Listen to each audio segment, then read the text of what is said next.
And we are live. All right, guys, thanks so much for stopping by. I have the extreme pleasure of interviewing Hyle tonight from DK Vine. DK Vine is a Twitter and Facebook group that I've followed for quite a while now, and I'm actually a fan. So this is really cool for me because these guys are all about Donkey Kong, who's my favorite Nintendo character by far. And so the content that you guys put out, it's not just your everyday here's a random Donkey Kong fact. You guys go like really, really deep into the Donkey Kong lore, which Yeah. I love it. I think it's so cool that, you know, that you explore that maybe people wouldn't necessarily think that deep about it. But I love that. Where did that come from? And just where did the whole idea of DK Vine come from? Well, we've been around since 1999. We have the website dkvine.com, and then Hmm.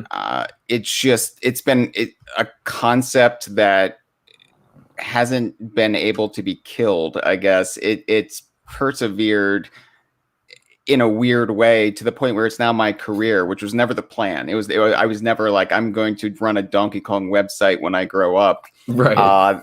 It started as a hobby essentially when I was a teenager, and from there it just kind of kept popping back up in my life, even when I like moved out to Los Angeles and was working in entertainment industry for a while. Like DK Vine was like, people were keeping it going in my absence. And then they announced Donkey Kong Country Returns in 2010. And then that's what really brought me back.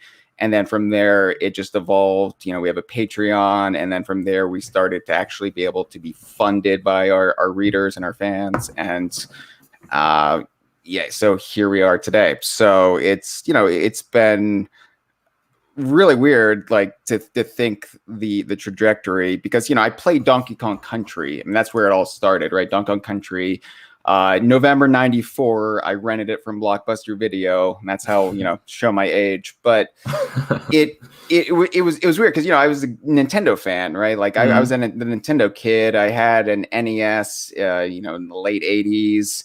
Eventually got a Game Boy, loved Mario, like loved Right. a lot of the Nintendo franchises. And then Donkey Kong Country came out, and it was just like, bam, this is it. This is my franchise. This is speaking to me on like every level that I had always wanted a video game to speak to me. I'd always liked primates, gorillas, monkeys. Like as a Yeah. kid, they fascinated me. And the portrayal of them in fiction has always been in like either antagonists or idiots or nuisances, pests. And so to have like these this wacky cast of characters that are just based on very, very loose archetypes and almost one-off jokes at first, like, oh, here's the surfer stoner gorilla, and here's the weird upsetting 1950s pinup gorilla, Right. but like it evolved from there, and now, like, I think I would argue anyone for hours that Funky Kong is one of the most layered video game characters in like across the industry, because like that's how much that lore has developed. And you brought up the lore, and that's always been my area of expertise on the site. Like that's been, I'm the like editor in chief now. I'm like the longest tenure person on DK Vine, co-founder, but Right. that was always my like what I could contribute most was deciphering the lore, which we joke about it often, but Donkey Kong lore is like right up there with Zelda and some of the more like the Nintendo franchises that take it seriously. Right. Donkey Kong is right up there, but it's been mostly through happy accidents that it has a stable, consistent continuity at all. So I just find it interesting, and the ball was started with Rare. Rare, Right. when they had control of the franchise, up to 2002, but even then, even after they were owned by Microsoft, they were still making Donkey Kong games for the Game Boy and the Nintendo DS. So it's not like they didn't depart the franchise really until 2008. So they contributed like the foundation, building on what the arcade games did, of course, and Shigeru Miyamoto started, but they're the ones who like came up with the whole concept of this is where Donkey Kong lives, this is Donkey Kong's family, this is sort of this implied history of this island. And then, you know, that's not even getting into the whole fact that they created a shared universe in the 90s with Banjo-Kazooie and Conker, and which we get into on DK Vine as well. So yeah, I love it. And there's not there really isn't, outside of our site, anybody who fills that niche for Donkey Kong. You know, lots of Zelda fan sites and official material too, Pokemon, Animal Crossing. We kind of fill that vacuum where Donkey Kong is in this weird position where it's perpetually popular. It's always supported with games, but it's always somehow under the radar at the same time. So that kind of allows us a lot of room to play and to sort of have fun with it. Yeah, absolutely. And Gang and Renee, thank you guys so much for joining the chat. We're doing good talking about DK Vine, what DK Vine is all about. So yeah, getting back to that, I don't, there's not an official Donkey Kong like Nintendo Twitter, right? Like no, like everything else has that in Nintendo, but I mean, you guys are basically the face of Donkey Kong on Twitter, and I don't think Nintendo would like to hear that, but I mean, it's their own fault, right? They're not taking advantage of I think the closest they've come is the one time they sort of posed as Cranky Kong running their Twitter for a day. I think that was like back in 2014 when Tropical Freeze was being released on the Wii U. Promotional thing going on. Yeah, it's weird, and I think that's mostly due to Donkey Kong's sort of been a homeless franchise since Rare left Nintendo. I mean, that's not true, but it is true. They've had games. There's been support for it. You know, you had Nintendo EAD making Jungle Beat. You had Namco making the Conga games. You had Payon, which is relatively unknown Japanese studio, but they produce sort of the most fan servicey Donkey Kong games of that era, with like their King of Swing and Jungle Climber series. Right. And then Retro Studios took it over with Donkey Kong Country Returns, but even then it was just like almost a stopover at Retro because they made Returns and Tropical Freeze. Now Retro's moved on. So you know, we can get into what the leaks are saying, what the sources are saying about what's on the horizon for Donkey Kong. But I think because Donkey Kong has kind of been crashing on people's couches for the last 20 years, there really hasn't been that consistent foundation for Nintendo like there is Pokemon, Animal Crossing, Splatoon. I mean, they have like these dedicated teams that have always been with those franchises, and Donkey Kong hasn't had that since 2002.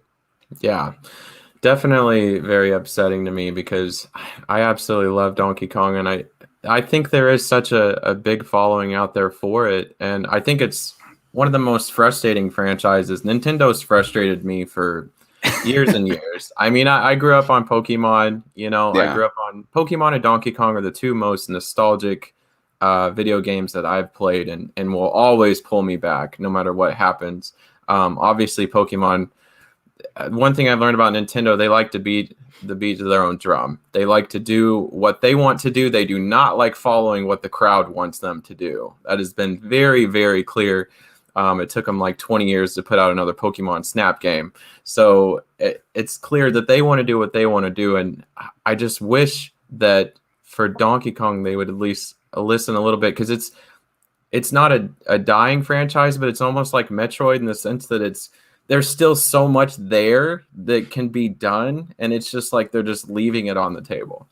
Yeah, Nintendo is odd in a lot of ways. In some ways, I respect it, and in other ways, as a fan, it's incredibly frustrating. Exactly. And I think with Donkey Kong, it's kind of been the case where Donkey Kong always has a champion in Shigeru Miyamoto, and he's the one who really always drives them to say like, hey, we need to make a new Donkey Kong game, and because that's his baby. I mean, that was his first big breakthrough at Nintendo, and even though the franchise has really evolved beyond anything he conceived for it, he still embraces that. He still embraces those changes. He was the reason we got Donkey Kong Country Returns in the first place. And, you know, it's hard to get a read on it from the outside, but from what I've been hearing, a lot of the younger devs at Nintendo EPD are big Donkey Kong fans. It'd be Super Donkey Kong for them, but Donkey Kong Country fans. Right. And so there's been a lot of push internally beyond Miyamoto at this point that like, hey, we need to do something with Donkey Kong. We would love to do something with Donkey Kong. And, you know, it's been 7 years, over 7 years since the original version of Tropical Freeze came out. It's been the biggest gulf of time we've had without a major Donkey Kong console game.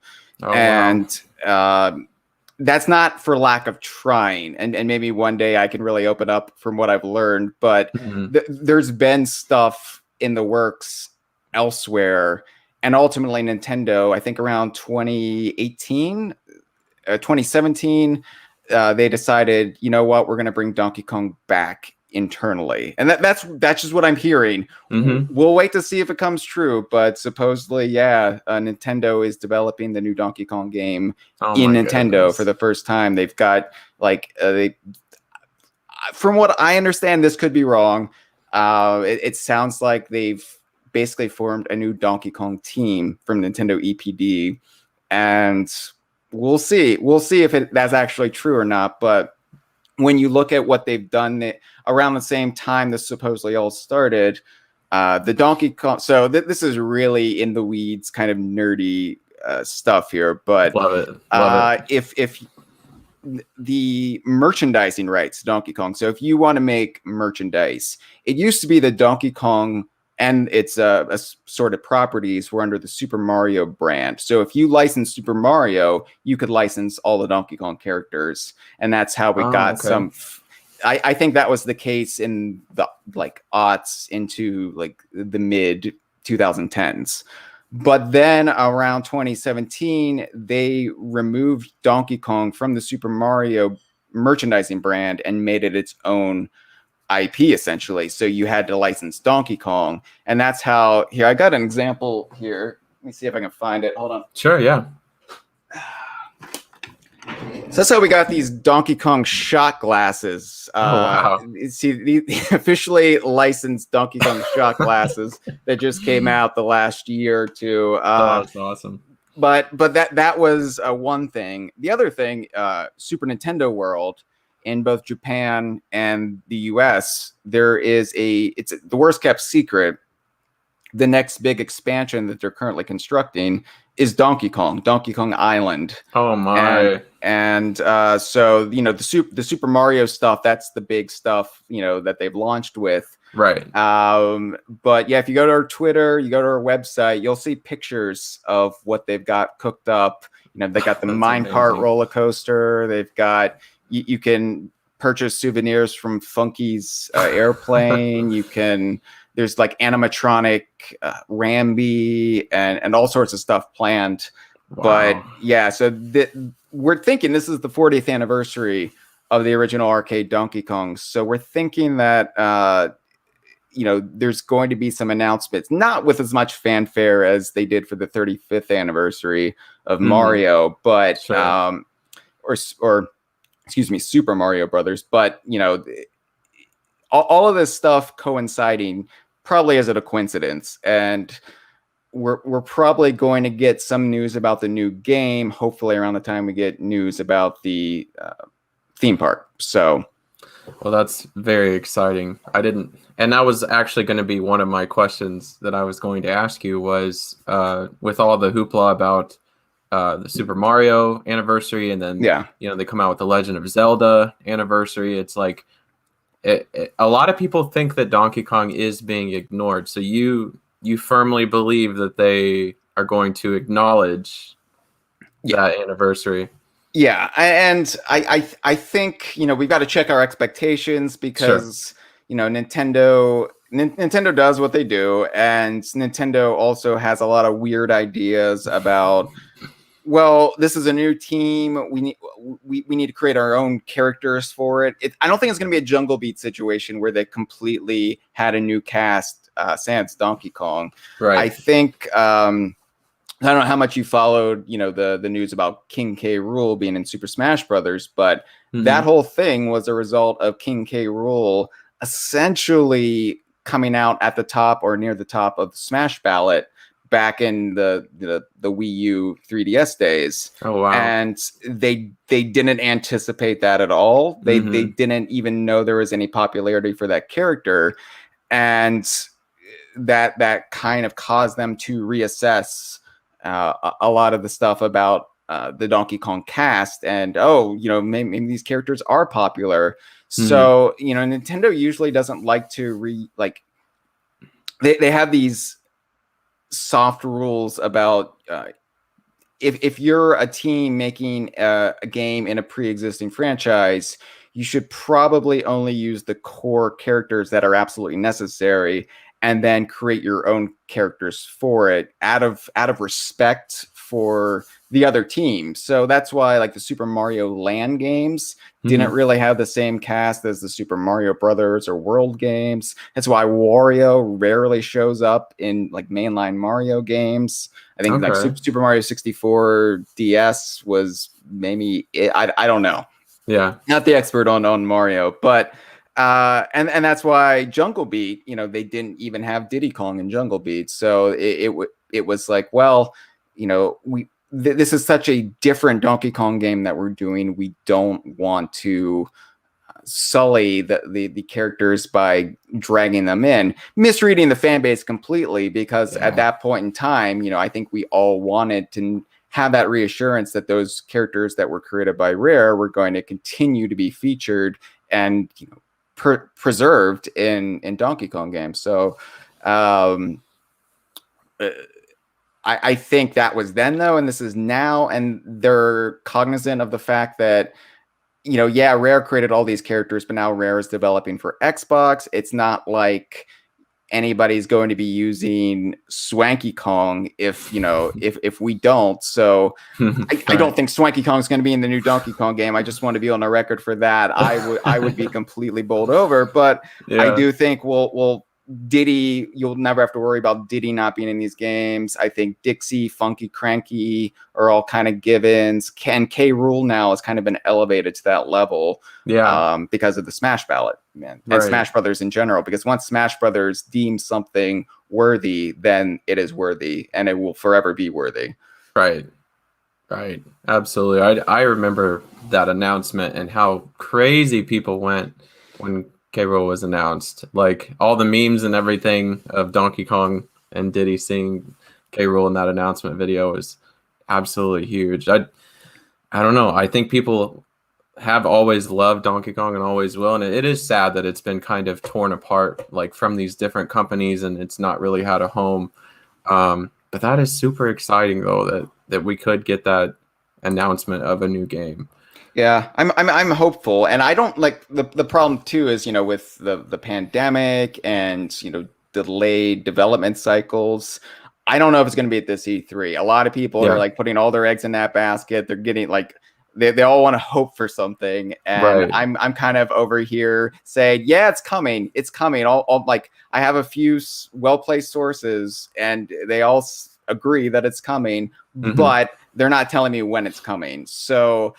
I'm hopeful too, but also if it's not announced at this E3, it doesn't mean it's not coming. It just means, life kind of got in the way from the last year, and we're going to have to just hold out a little bit longer. I'm hoping, we do get an announcement this year because, it is the 40th anniversary. And I think if Nintendo does want to rebuild Donkey Kong, if they want to get it back up, it used to be, one of their like major pillars, and then because it has been couch surfing, as I put it, it's kind of lost a little bit of that luster. And so if it has a permanent home, and if they're able to rebuild it with steady, consistent sequels, then I think, it would be appropriate to announce it for the 40th anniversary, because that would show, hey, we care just as much about Donkey Kong as we do Super Mario. Now, if they ignore Donkey Kong and just go with the Legend of Zelda 35th anniversary, well, then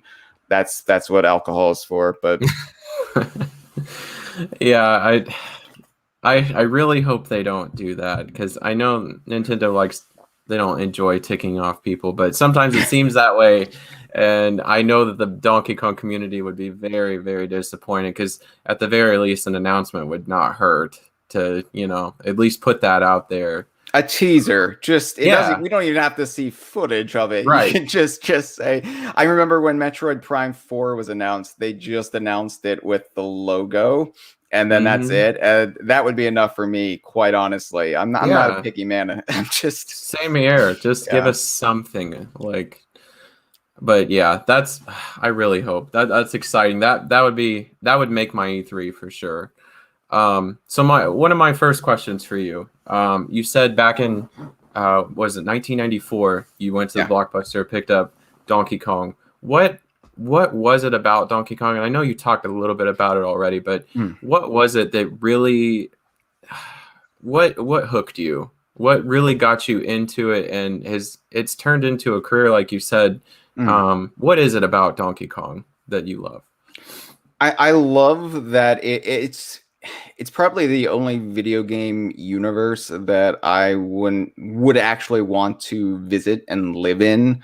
I love how it's such a perfectly little realized absurdist world, that it like celebrates nature and like the natural world. It feels like very much unlike some other video game series, which just feel like complete like fantasy.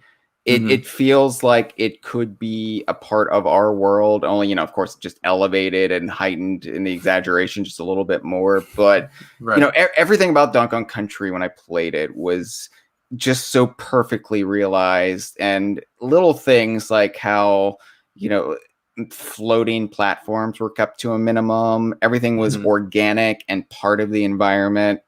And it compared to Mario, where, and I was a big Mario fan, but once I played Donkey Kong Country, then I saw sort of the seams of the Mario games, and I realized how they were structured just like obstacle courses. Right. That, obviously gameplay is put first, and maybe that should be the case, but I love how those games feel like video games to me. Donkey Kong Country feels like a world I get to visit and roll around in and hop on beavers and vultures. But I remember like playing that first stage, Jungle Hijinks, and it gets dark near the end. The storm of the next level is blowing in, and you could just then go back and explore that stage in the darkness. I'd never seen anything like it. And then, of course, it was pouring down rain in the next level, and then a few worlds later, you get the blizzard that comes in and then tapers off like 2 levels later. Right. Just like that environmental storytelling. And the way the game like went out of its way to not feel like a game. Like they didn't have your items on the screen. It was always like kept off just to keep the focus on the action. Greg Mail's the lead designer in Donkey Kong Country. That's very much his philosophy to this day, and you can see like a lot of those influences even in something like Sea of Thieves, which he's worked on. So I like just fell in love, and then the characters. I think Cranky Kong is really what sold me, because I had played the NES version of the Donkey Kong arcade game and Donkey Kong Jr. As a kid, I gotten the like compilation Donkey Kong Classics, because I loved primates, so I didn't know anything about Donkey Kong, but weird, Mario's on the cover of this, but he's with a gorilla. What's this about? And I loved Donkey Kong Jr. because I got to play as a gorilla. I got to fight Mario. Like Mario was the villain, the human was the villain, and I got to be the gorilla. It just got a complete subversion of everything that you would expect. And then to have a whole game centered around the Kongs where they're the protagonist. And then it turns out Cranky Kong is the original Donkey Kong and he's aged into this bitter old man. Right. I never seen that kind of humor and like self-knowing sarcasm in a Nintendo game up until that point. Because, you know, like mid 90s too, as a Nintendo kid in the mid 90s, there was a war on with Sega, right? So you were either a Sega kid or you're a Nintendo kid. And it felt like as a Nintendo kid, I was always on the defensive, right? Because Sega was the cool company. Sega was the one with attitude. Right. And Nintendo was kind of buttoned up and like stodgy. So Donkey Kong Country came like rolling in here with all this attitude and humor, and it was actually funny. Like I remember just laughing at Cranky's comments because, you know, how often do you get a video game character in a Nintendo game insulting the very game you're playing that you bought? Yes. I mean, you would never see that kind of thing in a Nintendo game today. They've dramatically sort of softened Cranky over the years because they have, for sure. I don't know how Rare got away with half the stuff they did, especially in Donkey Kong Country 2, where he's like the most vicious he's ever been. Yeah. You read his dialogue in that game. It's just, and I love like he's even like. Just he's almost too mean spirited, honestly. I like he goes a bit too far, but no, I got Donkey Kong Country then for Christmas that year, and then just played it religiously. And you know, you had the 2-player team option, so I could play it with friends. So it was really just it was like my first taste of cooperative co-op. You know, just a co-op experience where you could work together for a goal rather than just fighting each other. Right. And so I lived and breathed that game. And it was like one of the first games where like I just wanted more. Like I wanted to see more of this world. I wanted to see what was on the backside of Donkey Kong Island. I wanted to go deeper. And then Donkey Kong Land came out in summer 95. Donkey Kong Country 2 came out later that year, and I got that for my birthday, which my birthday is November 22nd, so it always coincided with like the big holiday release of that year. So and for several years that was a Donkey Kong game. That was a Donkey Kong Country game or Diddy Kong Racing, Donkey Kong 64, and yeah, I was like keeping all of this like continuity in my head, like as it built. Diddy Kong Racing came out, that introduced Banjo and Conker, and then I knew they had their own games coming, so I was like, well, I've got to get those games now. Right. I was keeping this like it was just this like Marvel Cinematic Universe, but for Donkey Kong. And eventually, like I got online, as a lot of families did in the late 90s, got those free AOL starter disc that were everywhere, got like 500 free hours, and you know, you could be online so long as nobody called your house and they would kick you off. I remember that. Yeah, so I remember like getting on the official Nintendo forums and just vomiting all of this enthusiasm for Donkey Kong and the Donkey Kong universe. And I think it was overwhelming for a lot of people because they didn't want to hear it. This was like around the time I think Ocarina of Time was coming out, so everybody wanted to talk about Zelda and Pokemon. Yeah. And I was here talking about, well, you know, where do you think Spiral Mountain, Banjo-Kazooie is in relation to the Northern Hemisphere from Donkey Kong Country 3? And they had enough of me, so it was just like I need to create a website for this because I'm not getting any love from the official Nintendo forums. So right, maybe that was a good thing. Maybe that yeah. I mean, it propelled into DK Vine, so maybe that actually was a blessing in disguise. Yeah. So DK Vine was created in anticipation for Donkey Kong 64. We I had met a guy on the Nintendo forums actually named Chad, and we created DK Vine together. So and we did that because Donkey Kong 64 was coming out in November, and we were like, well, we need to get this site up and running before Donkey Kong 64 came out. So August 99, 3 months before Donkey Kong 64 came out, that's when we launched. That's amazing. That is really, really cool. I gotta ask, so with as much as you love Donkey Kong Country, which I am right there with you, that my childhood, of course, I mean, if you're a Nintendo fan, you played Super Mario, but playing that first level on Donkey Kong is one of my fondest childhood memories. But what did you think about 2 and 3? Like, what? It sounds like, you know, you loved it.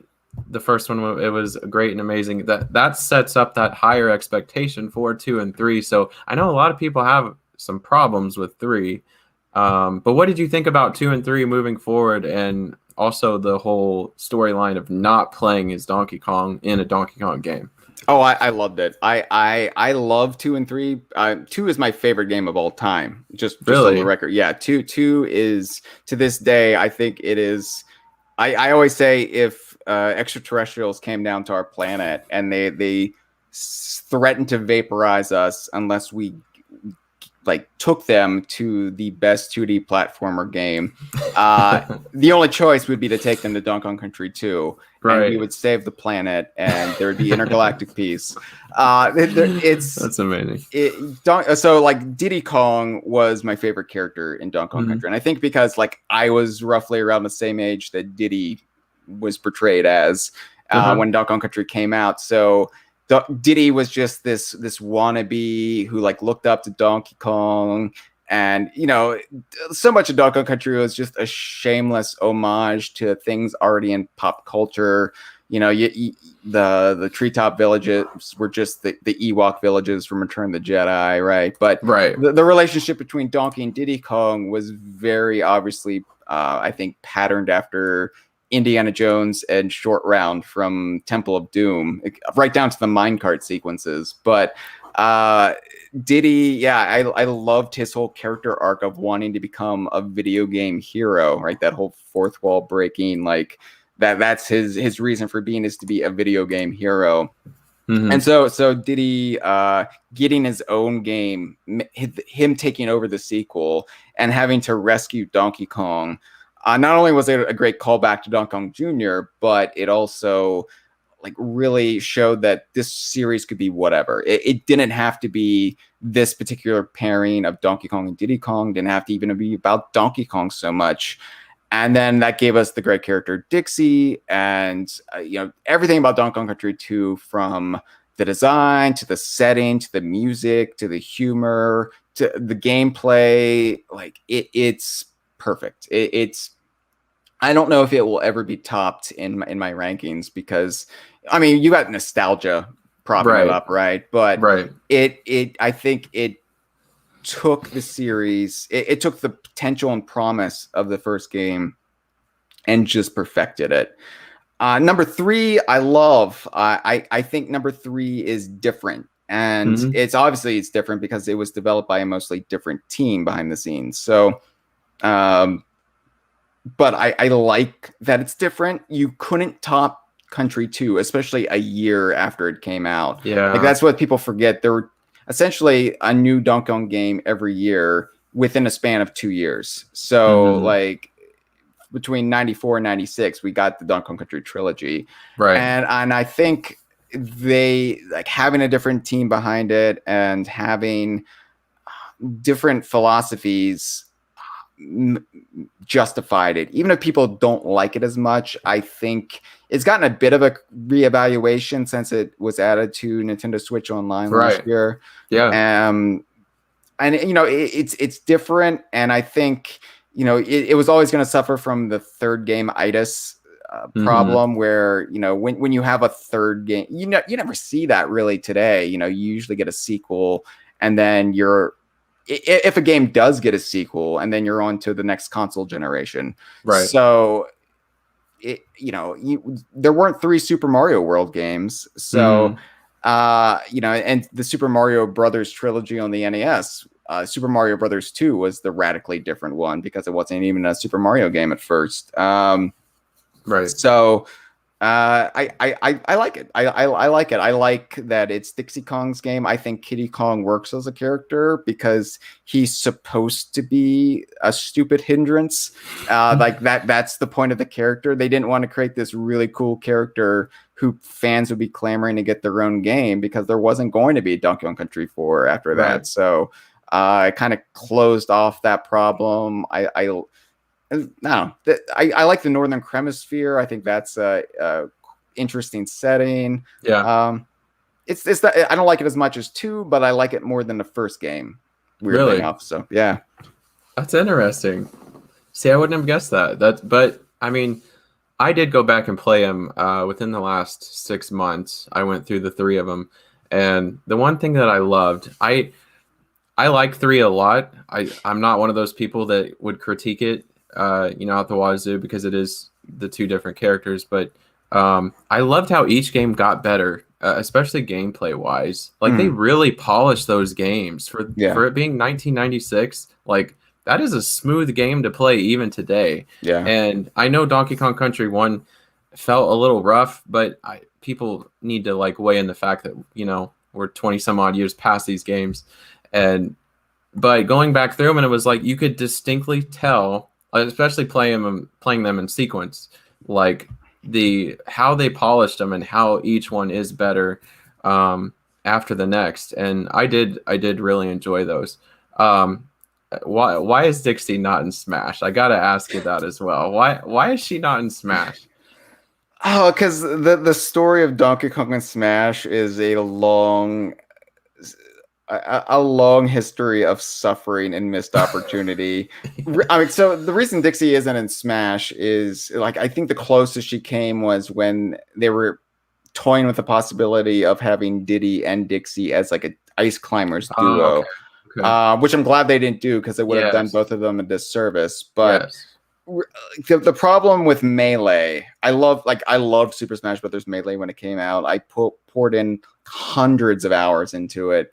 But Diddy Kong should have been in that game. Like there was no reason he wasn't. There was no justifiable reason why he wasn't in the game. And I think a lot of it was at the time he was considered Rare's character. I talked about like Nintendo's philosophies about characters. Rare was still very much partnered with Nintendo at the time, and there was this apprehension about using their own characters. They would use Donkey Kong and stuff all the time, like Mario Kart and Mario Party and then Smash. But Diddy, they didn't feel comfortable using Diddy until 2003 after Rare had departed, and then Diddy started showing up in Mario Golf and then Mario Kart. But so I think that played a big part in why Diddy wasn't in Melee, although they talked about it. But then he was finally in Brawl, but then that's the 3rd game in the series. And then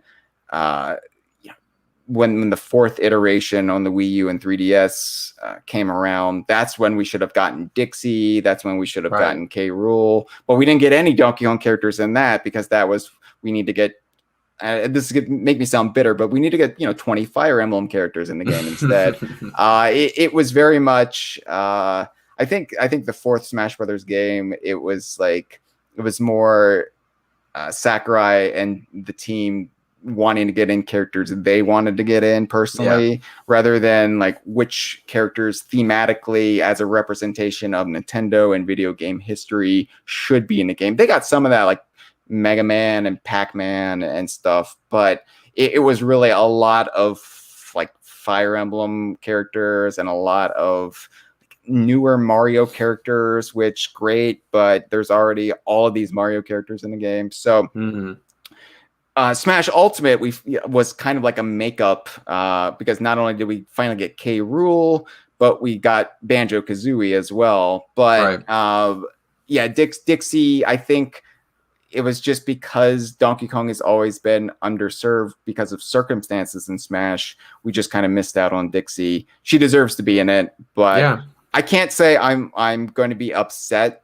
if this DLC cycle closes and she's not in it, because I got 2 characters I really wanted in this new Smash game. So I'm sort of content, and I really like Smash Ultimate too. It's my favorite Smash since Melee, so I'm not gonna sit here and complain. Yeah, the whole beggars can't be choosers motto with the Donkey Kong Yeah. dealing with Nintendo. But yeah, to me, I feel like sometimes Nintendo just kind of like throws a dart at a board and says, all right, we're going to use this person this time. And I mean, or like you said, people in Nintendo like certain characters. Because I mean, Funky being in Mario Kart Wii, I loved that. I thought that was so cool. And then he's just gone. Yeah. And it's like, that was my character in Mario Kart Wii. Like that's who I picked, and I don't know. There's you get weird moments like that where, of course, it would make sense that Funky Kong is in Mario Kart because he's probably building the carts for the Kongs. Like it makes like thematic sense, and you're like, wow, is Nintendo on my wavelength? And then they're just not ever again. No, don't know why they did that or what their motive was. Yeah. I loved that. So I love Funky. Funky's probably, he might be my favorite character. But I was going to ask you who yours was, but you said Diddy is your favorite Donkey Kong character. And I think Diddy too. You had that arc of him becoming a video game hero. Like he started off this sidekick who was. You look at all the artwork of Diddy from the first game, and he's always like cowering and fright. He's like he's meek and timid, and then he becomes a video game hero when he rescues Donkey Kong, and then he gets his own game in Diddy Kong Racing, which is, at the time completely removed from Donkey Kong. He's got his own cast of characters, and it kind of expands the world a little bit. And then, Donkey Kong 64, he's less of a sidekick and more of just a partner to Donkey Kong. And that's also represented in the artwork. He's like sort of cocksure and confident. He's always doing like poses like this now. Mm-hmm. And even to this day, he is. So, and I that's one area where I don't like what they did with the Returns in Tropical Freeze games, because you can't really play him in one player unless you do everything, and then you can unlock him in hard mode along with Dixie and Cranky. But I like when the focus isn't just on Donkey Kong. I like when it's on the cast. So Diddy and Dixie are probably my favorite characters, but Diddy will always be like my Nintendo character. Right, and that makes sense with Donkey Kong 2 being your favorite. So a little bit unrelated, but we talked about a little bit ago, and this is something that I looked into, and I was watching videos about the Kong family tree and everything. I knew this was coming. I got into it, man. I love it. I love the idea of it. But and forgive me if this is obvious, because I'm definitely not. I don't know. There's like so much I want to ask you, so it's like all fluttering in, but. What happened to Donkey Kong Jr. then, right? Because Donkey Kong was cranky. The original Donkey Kong was cranky. Then you have Donkey Kong Jr., which is supposed to be today's Donkey Kong's dad.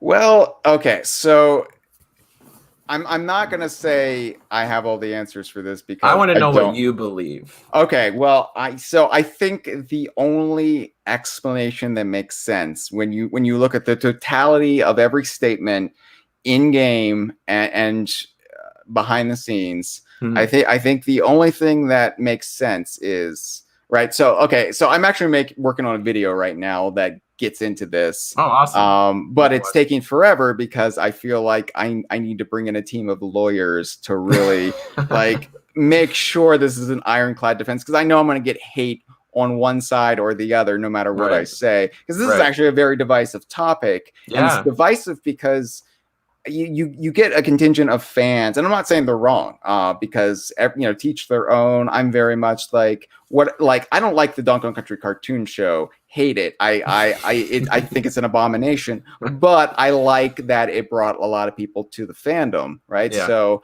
I'm never gonna say you're a bad fan for liking this or not viewing things the way I do 100%, because that's nonsense. I'm not a gatekeeper. I'm just an idiot with a Donkey Kong website. So but I think that, like, if you say Donkey Kong Jr.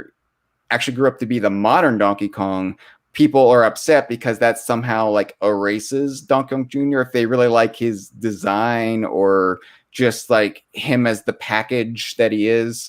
Then if you're just like, oh, he's still around, he's just the guy wearing the tie now. They're like, no, but I liked him in the onesie with the J on it. Right. So yes, Donkey Kong today, the modern Donkey Kong is Cranky's grandson. But in-game dialogue in both Donkey Kong Country and Donkey Kong Country Returns, Cranky explicitly references raising him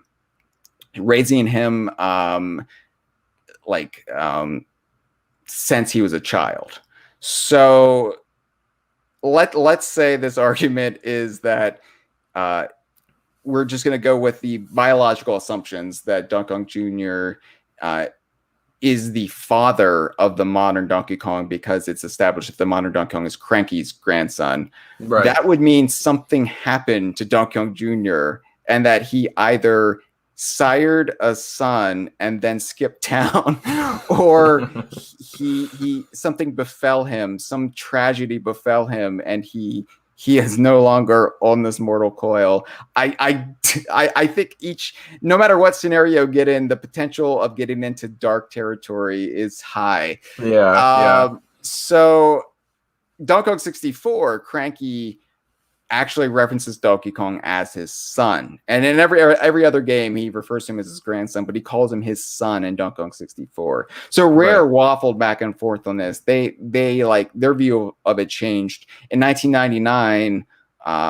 They said no, he is the modern Donkey Kong is an adult Donkey Kong Jr. They said it on their website actually. So and then that they sort of were retconning their own, like, well, no, he's the grandson, whatever. But I think the simplest solution is that, yeah, the modern DK is Donkey Kong Jr., and you just kind of have to accept that the Junior maybe isn't a legal part of his name, that he was named after his grandfather. Something happened. There is a missing generation no matter what. Like, something happened to his biological mother or father, requiring Cranky Kong to raise him. But I think then you can easily say then he became Donkey Kong Jr. and whatever. And I know people are going to say, well, what about Mario Tennis for the Nintendo 64? Donkey Kong Jr. is in that game with the modern Donkey Kong. And to that I say, so is Baby Mario. There's a history of reckless time travel for like these sports events. Mario Kart Tour, the mobile game, Donkey Kong Jr. is back in that, but he's only represented as a Super Nintendo sprite. He like, they didn't make a new model for him, which I think says to me there are no plans to revisit that iteration of the character outside of retro homages.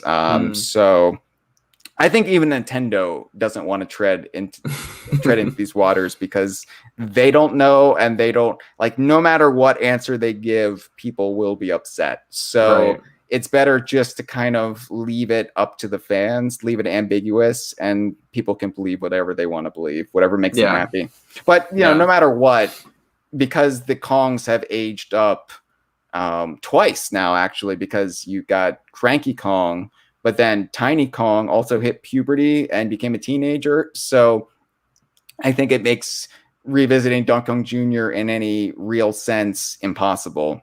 And also Kiddy Kong would have to be aged up logically, and you don't really want to do that. So I think Kiddy's going to be on the shelf for a long time too. Yeah, that's true.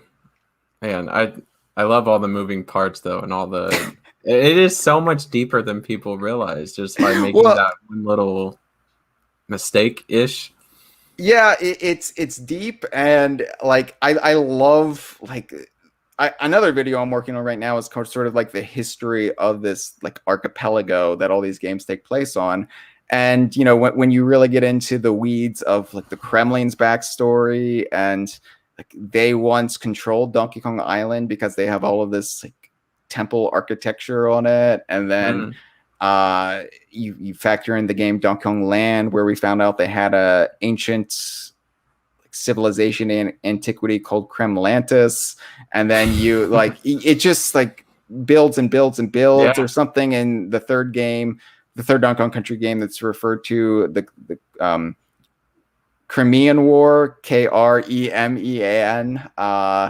and it just mentioned, oh yeah, I fought in the Crimean War, and you're like, well, what's that? And it just like, you could really, if somebody wanted to sit down and do a Donkey Kong like RPG or some sort of like just deep in canon lore dive, you would have so much material. It would be so much fun. That would be amazing. I mean, yeah, I would love that. Here's a random question too that I thought of that I wanted your. Well, it may be a proven fact, but so like Wrinkly Kong was Cranky's wife. Is that right? Right. So in the third one, when you go in to save and she's like in the chair, like the Super Nintendo's on or whatever, is she dead right there? Because I always wondered, like, you know, on DK64, she's like a ghost. No, right? So she's sleeping. Okay. There's dialogue there where Dixie or Kitty will say, "Oh, Wrinkly's asleep. I'm sure she won't mind if I save my game," or something. And also like Donkey Kong Land 3, which had a separate story that came after DKC3. Wrinkly's in that too. So Wrinkly didn't die until sometime in 98 or like beginning of 99. But is that explained? What happened? No, it's never explained how she died, although her ghost was redesigned. This is weird things to say. Her ghost was redesigned after Rare was bought by Microsoft, and Payon brought back the character, still as a ghost, by the way. In King of Swing, she was kind of redesigned to kind of be in her nightgown. So I've seen, so I think it's the implication, the soft implication is that at least Wrinkly died in her sleep. That's a plus. Yeah. That's as dark as they will go, I guess. Yeah. It's still pretty dark that they killed effectively Donkey Kong's mom died. Very shocking to me that was a thing. And then I think I saw somebody like post something and they were asking that question, like, was she dead when they were like saving the game in 3 and they just didn't know it? But, and of course, then Platonic Games, you know, is comprised of a lot of the veteran Rare team from back in the day. They like to joke on their Twitter that Wrinkly Kong is burning in hell. So, oh my gosh. Well, they don't hold back over there. No, sure. I mean, none of these games ever held back. Like not like Rare and Platonic today. Like they're not afraid to like fundamentally change these characters in this world just for a laugh. Like they thought it'd be funny if Wrinkly died and then she came out as a ghost in Donkey Kong 64. Like that sort of decision making, again, you wouldn't see today. It would be like, well, Toad, what if we started a new Mario game with Bowser shooting Toad in the head? Let's see what happens. Let's just go with it. This is why I love Donkey. This is why Donkey Kong is my series, because I don't even know, like, how do you even sit here and like summarize like the ludicrous nature of it all? It's just, you can't. You just can't do it. So here's another question: has Nintendo ever approached you about anything Donkey Kong related? Have you? I know you've probably talked with them about certain things, or at least reached out to them. I mean, like I've got some clandestine sources sprinkled throughout who like they read DK Vine back in the day when they were kids in their like school computer lab, or they found the podcast, the conversation, but like officially no. Like Nintendo very much keeps a distance from all sort of fan endeavors. They've never like even like in this era of like influencers and you know, we want to partner with content creators, and Nintendo's always been so like just conservative and regimented with how they do that. Right. You know, we follow the sense of humor from the Donkey Kong games, and so we're not afraid to be a little risque at times. Not like so much so that we're like off-putting. Well, maybe back in the day, but I when think it was more accepted back in the day. I think we're not as buttoned up as Nintendo would like if they were to officially partner with us, and that's fine. I understand they have to protect their brands, but you know, I've had nice conversations with like people at Retro, and of course, you know, Rare, even though they're not part of Nintendo or, you know, Donkey Kong anymore. I've been out to the studio in Twycross, and you know, got to stay over there for a few days. And wow. You know, Rare's always been very like open and playful with us, as has Playtonic now. So you know, awesome. I while Nintendo, no, I feel like I don't really need a relationship with them. So long as they make Donkey Kong games, whatever, they can just be, you know, just as long as they leave us alone and let us have our fun, then whatever. Yeah, don't send any like copyrights or anything over on you, because I know they like to do that. So growing up, you know, I was Nintendo. That's how I started in video games. Donkey Kong is one of the first games I played. I was 3 when it came out. But as I grew older, I eventually transitioned to PS2, and now I'm almost exclusively Xbox. I have a Switch. You know, if they put out a Donkey Kong tomorrow, I would go buy it. Always be near and dear to me, but I'm pretty much Team Xbox. My YouTube channel, I do Game Pass videos for the Xbox. Yeah. But I feel like Microsoft does more things to frustrate me than Nintendo does or has ever done. And one thing is Rare. I feel like, to me, that they are wasting Rare, and I think they've done it for years. But I just want to know your take on that relationship ever since Microsoft took it over, and how, again, the theme of this talk has been missed opportunities. And I feel like, once again, Microsoft dropped the ball with Rare. Again, so much you could do. Well, so again, this is sort of another contentious thing that the fan base will never agree on. But like my take on it is that was true to a certain extent for several years. I would say that one, it's probably a good thing that Microsoft did buy them, because in the running to buy Rare was Activision. So right. So and Activision got close. Like when Nintendo, like the whole story of why Rare left Nintendo was basically Nintendo chose not to buy them, and like I put that all on Nintendo, honestly. Like I would have loved if Nintendo had bought them, and Nintendo was going through leadership changes at the time, and they were like, you know what? No, we're good.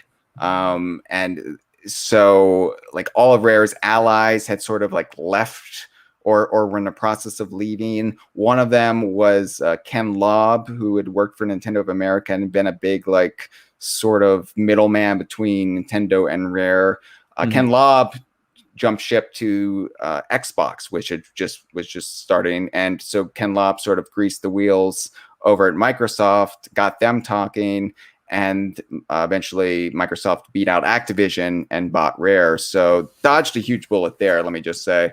But I think the problem with Rare and Xbox, at least initially, was the brand that Xbox had cultivated didn't really fit at the time with the games Rare was really known for making. Like I honestly, like Grab by the Ghoulies was their first game on Xbox in 2003. I love Grab by the Ghoulies. Yeah, me too. Unironically, it's like in my top 4 games of all time because it is just like, I think it was the DKC and DKC2 team who did that, and then they went on to do Banjo-Kazooie and Banjo-Tooie, and then they did Grab by the Ghoulies, and you can just see that DNA in it if you actually sit down and play it with like open eyes. Right. But Grab by the Ghoulies was never going to do well on Xbox in 2003. Xbox in 2021, it might do okay, but it was just a bad fit, a bad time. And from there, I feel like they were always trying to play catch up and trying to find like lightning in a bottle. And then I feel like the management at Xbox got progressively worse for a time. And this all kind of came to a head with sort of Rare collapsing. The Stamper brothers left. There was no internal direction. And while they had a lot of great ideas for games, none of them were getting approved, or they really just didn't know how to kind of move forward into making games as they were being made at that time versus how they were made in the 90s.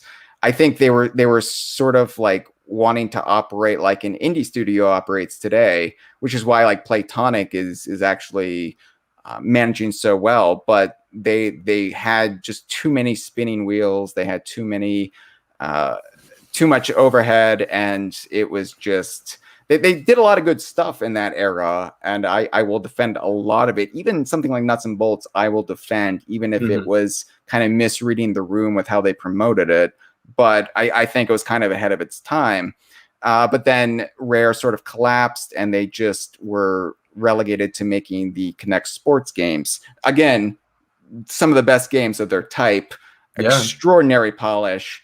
They just like they weren't really considered Rare games as far as what the fan base had come to associate with the studio. They were even like they wanted to put in all sorts of like in jokes, and for the first one at least, Microsoft said no, this needs to be like straight laced, this needs to be like a big crowd pleaser. It's kind of like, you know, something like I don't know, like we need as broad of a demographic appeal as possible for this. But I think that's all started to turn around for Rare when Phil Spencer took over Xbox. He's been a big advocate for the studio, and he's also has a vision for Xbox that I think accommodates Rare a lot more. And then from there, we got, you know, Rare Replay, which was kind of like the rebirth of the studio, and Sea of Thieves, which has been Rare's biggest success since the Donkey Kong Country games. And honestly, it might even have surpassed it at this point when you look at the sales and the amount of people who play it on the regular. But I know like the fandom like really wants a new Banjo-Kazooie game. They want those old IPs revisited, and I think we're gonna get one. I think that Microsoft knows it, Rare knows it, but I think they want it done right. And this is kind of almost as like it's frustrating. Like it's frustrating with Nintendo when, you know, Nintendo says, "Well, we don't want to do an F-Zero game unless we have a really great idea for it." It's like, well, just make a new F-Zero game. Why does it need to have some sort of great idea? F-Zero is the idea, right? But I think like the part of the problem is like Greg Mayles, who, you know, was the lead designer on the Banjo games. He says, you know, he's pretty much said all he has to say about Banjo, and he doesn't know how to authentically do one without it just feeling like a rehash or him just going through the motions, which I respect.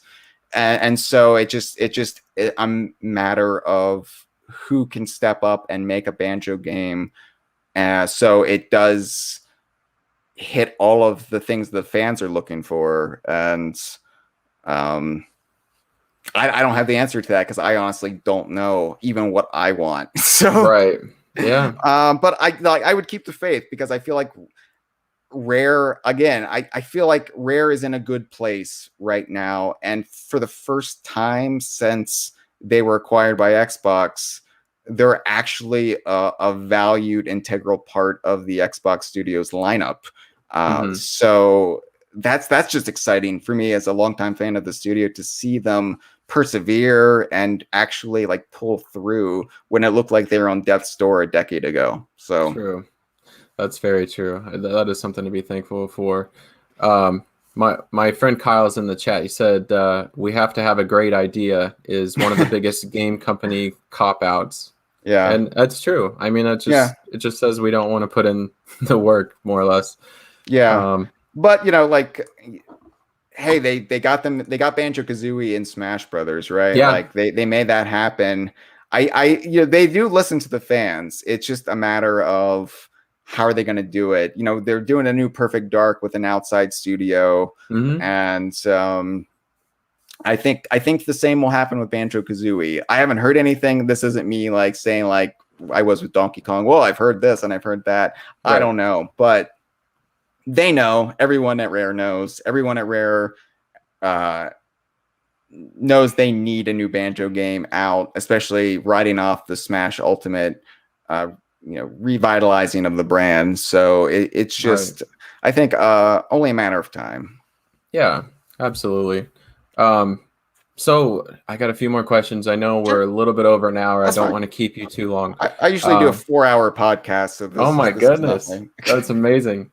No, I have to check out. Well, I mean, that's incredible compared to this 1 hour, though. But so, what do you think of ukulele? I know that's platonic, right? Yeah. So I really actually like ukulele. In a lot of ways, more than I do Banjo-Kazooie. Really? I feel like, like maybe overall presentation, no, but when you pick up ukulele and then you go back and you pick up banjo feels so clunky. And it's kind of amazing how crisp and fun to play ukulele can be. Ukulele, it's amazing what they are able to do as essentially a startup indie studio. Their first game was a 3D platformer, which is even with the pedigree, even with the people involved, it was still like they were able to do a lot with very little resources. And I liked ukulele a lot, but I absolutely adore Ukulele and the Impossible Lair, which is their second game. And it's the one that's styled more after Donkey Kong Country than Banjo-Kazooie. It's a 2D side-scrolling platformer, but it also has a 3D overworld that's kind of like a top-down perspective. And in a lot of ways, it feels like Rare's Donkey Kong Country 4 that never happened. It feels like, what if a lot of the people from those teams, both the original DKC team and the DKC3 team, got together and decided to, like, from Donkey Kong Country 3, they were going to evolve it and build to a fourth iteration. And that's exactly what Impossible Lair. Impossible Lair is one of the best platformers I've played in years. Wow. And it really shows what Platonic is capable of. Ukulele, it was kind of a divisive title. It didn't really work for everyone, which again is one reason why I say I don't know if a new Banjo-Kazooie game would work for everyone. Right. But Impossible Lair is spectacular and criminally overlooked. I recommend anybody watching this, anybody who's interested in Donkey Kong or classic Rare, they owe it to themselves to check it out. It's on Steam, it's on Switch, Xbox, PS4. Just go play it. Yeah, I believe it's on the Game Pass. So that's pretty much any Xbox gamer can play that. I definitely need to give it a try. I've always been interested in that. I love platformers and stuff, but I didn't know. I've always been a little bit leery on it, but I'll definitely give it a shot. But so moving forward, what do you think for you is the biggest plans for DK Vine in the future? Like where do you want to see it go? And is there like an end game with this? The end game is death. I don't know. Like I want us to continue. I don't want to ever cede control. I want to evolve and just continue to churn out better content. I want to get, like, if I had more time, like that's the biggest thing. Like, is finding the hours in the day. I would love to do more videos that get into the lore of Donkey Kong. That's what I'm working on 2 right now, but it's just between the podcast, which is on a semi-weekly basis, but then you get 4-hour episodes, between the social media content, which I update every day. Like I have a team of people, but it's more of a volunteer basis. So I essentially shoulder a lot of the day-to-day operations of the site. So I would love to be able to grow to the point where I can actually pay people to shoulder some of that. So I have more time to kind of the bigger picture stuff. Because like I'm looking at myself in the webcam right now, and I can see the bags under my eyes from how tired I am. It's you know, it's I love it. Like I love doing DK Vine, but I want to get us to the point where we have like a paid staff, and we can actually spread out a little bit more and sort of become this like full-throated media empire for all things Donkey Kong universe.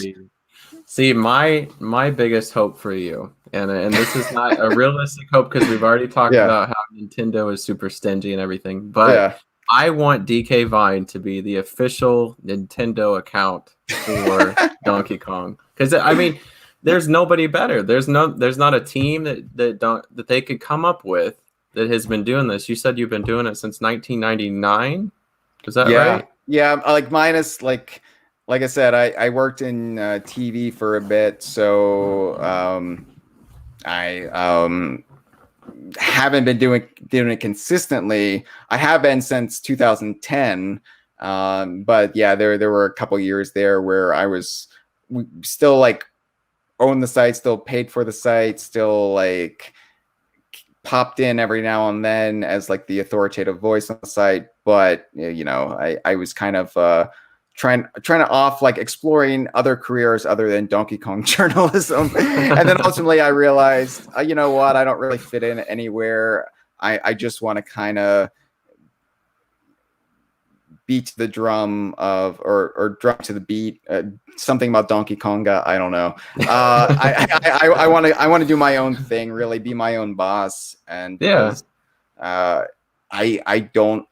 kind of chafe under authority. I am like, some people are not made for that. I mean, no. So, and that's why, like, I know a lot of people who like I work with and I'm friends with, you know, their biggest dream is to work in the industry, maybe work for Rare or whatever. And I'm just like, nah, I'm just happy doing my own thing, because I feel like one of the most exciting things about what I do is reaching people around the world, right? Like, I get to interact and engage with gamers like in the US, in Europe, in Japan, and Australia, and South America. Donkey Kong has a big fandom in South America, which I don't think is really talked about.